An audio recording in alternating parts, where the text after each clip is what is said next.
चलिए student, chapter 3 pair of linear equation and two variables. तो ये दो लीनियर इक्वेशन है। लीनियर यानी इनकी जो पावर है डिग्री वो 1 ही है, और टू वेरिएबल्स यानी एक्स एंड वाई। तो ये होती हैं आपकी linear equation and two variables.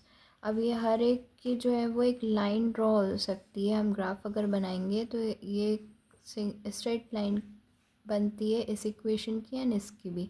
तो इनके हम अलग अलग कंडीशंस देखेंगे और वो बहुत इम्पॉर्टेंट है। ठीक है, तो पहली कंडीशन है a1/a2 not equal to b1/b2।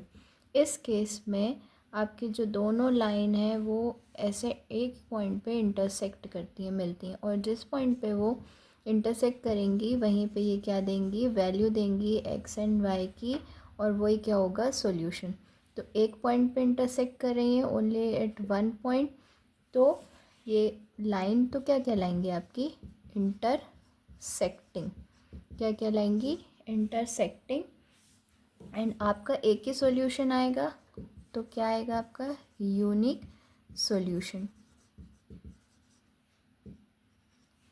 और थर्ड चीज़ क्या है आपकी, क्योंकि सॉल्यूशन आ रहा है तो ये क्या आएगा, कंसिस्टेंट।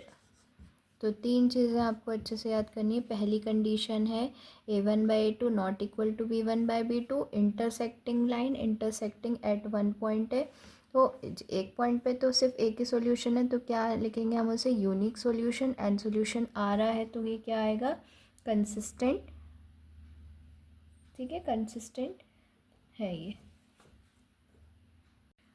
चलिए स्टूडेंट, सेकंड केस है जिसमें a1/a2 equal to b1/b2 equal to c1/c2 होता है। इसका क्या मतलब है, जो दो लाइन ड्रॉ होंगी इसकी और इसकी, वो क्या है, एक दूसरे के ऊपर है, यानी कोइंसिडेंट है। अब जितने पॉइंट पे टच होते हैं उतने सॉल्यूशन है। अब ये तो हर एक पॉइंट पे टच है, तो आपका सबसे पहले लाइन कैसी है, आपकी जो लाइन है वो क्या है, कोइंसिडेंट लाइन है।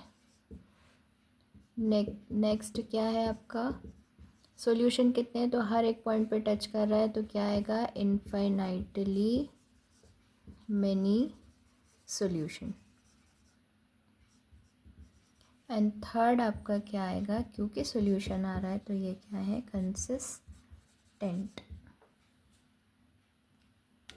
थर्ड केस देखिए बच्चों, जब a1/a2 बराबर है b1/b2 के, लेकिन नहीं है इक्वल ये c1/c2 के, ऐसी कंडीशन में जो दोनों लाइंस होती हैं वो क्या होती हैं, पैरेलल होती हैं, यानी ये मिलती ही नहीं है। तो लाइन आपकी क्या हो गई है, पैरेलल।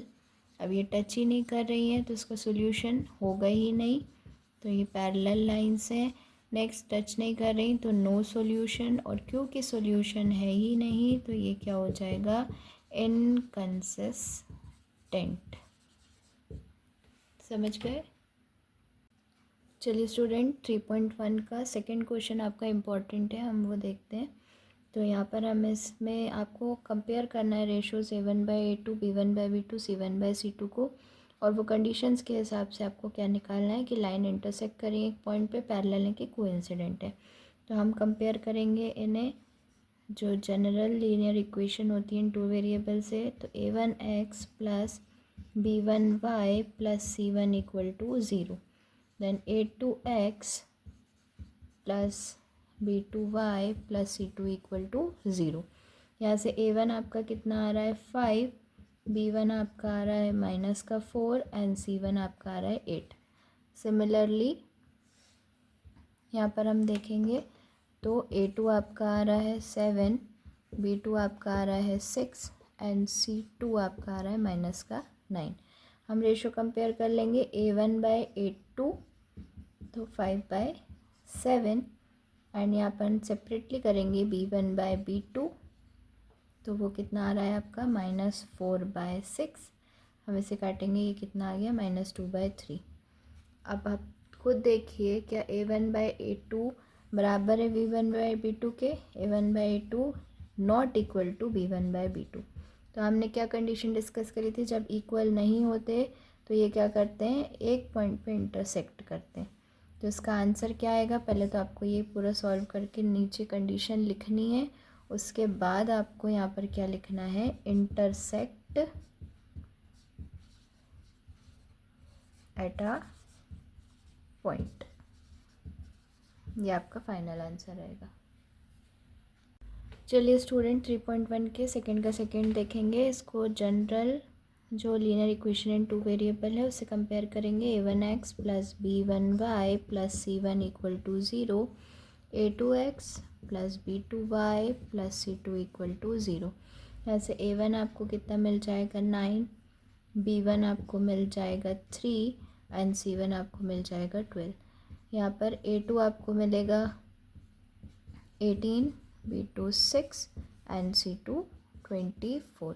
हम a1 बाई a2 करेंगे सेपरेटली 9/18, ये कितना कट जाएगा 1/2। देन b1 बाई b2 हम अलग करेंगे सेपरेटली, देन 3/6, ये भी कितना हो जाएगा 1/2। c1 बाई c2 हम करेंगे, ये कितना हो जाएगा 12/24, ये भी कटेगा 12 1 ज़ा 12, 22 ज़ा 24। तो यहाँ से क्या पता चल रहा है हमें कि a1 by a2 equal to है b1 बाई b2 के एंड इक्वल टू है c1 बाई c2 के। इस कंडीशन में लाइन क्या होती हैं, एक दूसरे के ऊपर ही होती हैं क्योंकि सब बराबर है। तो यहाँ पर क्या आ जाएगा आपका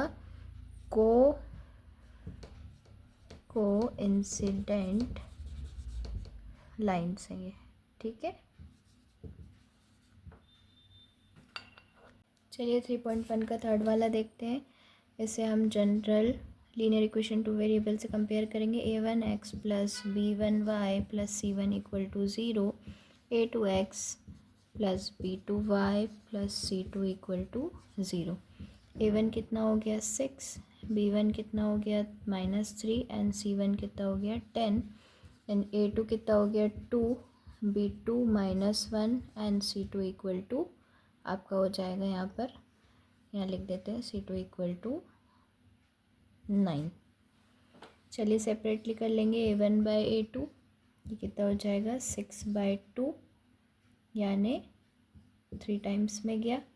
नेक्स्ट सेपरेटली कर देंगे b1 बाई b2, यानी ये क्या कितना हो गया -3/-1, माइनस माइनस कटा, ये सिर्फ बचा 3। देखिए a1 बाई a2 तो बराबर है b1 बाई b2 के। Next c1 by c2 check करते हैं हम 10/9, तो ये तो कभी भी बराबर नहीं होगा 3 के, 9 और 10 कटेगा ही नहीं।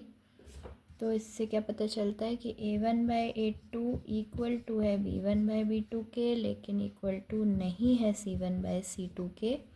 तो ये कौन सी कंडीशन आती है, जब लाइंस क्या होती हैं पैरेलल लाइंस।